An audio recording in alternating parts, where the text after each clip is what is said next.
The NASCAR season takes the green flag this weekend with the 60th anniversary edition of the great American race, the Daytona 500. Hello race fans, I'm Buddy Pittman and I love to talk about racing history, so let's focus in this week on Daytona. The very first Daytona 500 was run back in 1959, although the race was not officially called the Daytona 500 at that time. It was actually billed as the inaugural NASCAR 500-mile International Sweepstakes at Daytona. In fact, the second year was billed as the second annual International Sweepstakes. It was not until the third year in 1961 that the race was officially called the Daytona 500. The Daytona 500 is the first race of the NASCAR season, but that has not always been the case. Through most of the 60s and the 70s, the NASCAR season would start out west at Riverside, California, and then come to Daytona for race number 2 of the season. However, that changed in 1982, and ever since, the Daytona 500 has been the opening race each season.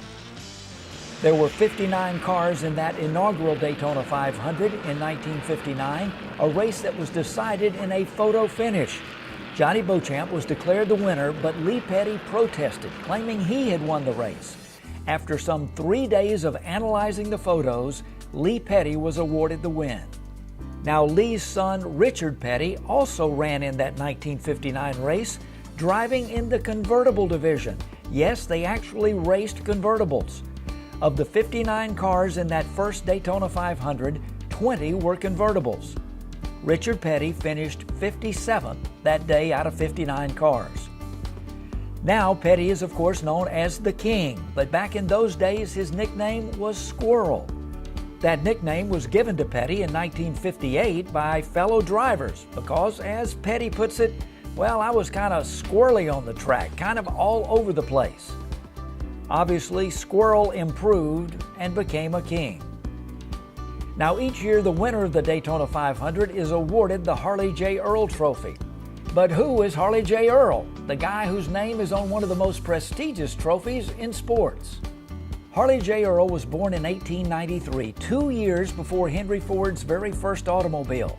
But it was Earl's imagination and creativity that helped him become an automotive design engineer. In fact, he was head of design at General Motors in the early 1900s. Earl pioneered the use of free-form sketching and the use of hand-sculpted clay models as an automotive design technique.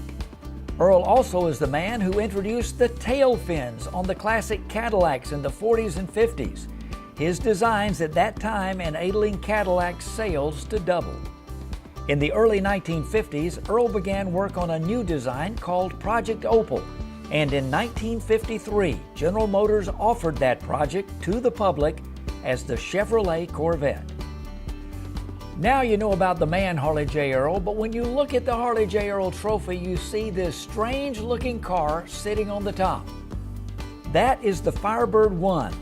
It was one of Earl's concept cars that was essentially a jet plane on wheels and was the first turbine-powered car tested in the United States. A bullet-shaped fuselage, a bubble-topped canopy, a vertical tail fin, and short wings. Wings that actually had aircraft-style flaps on them to help slow the car down. A miniature version of the Firebird 1 sits atop the Harley J. Earl Trophy. So next time you see that Daytona 500 trophy hoisted in the air, now you will know. I'm Buddy Pittman, and that's just a little bit of racing history.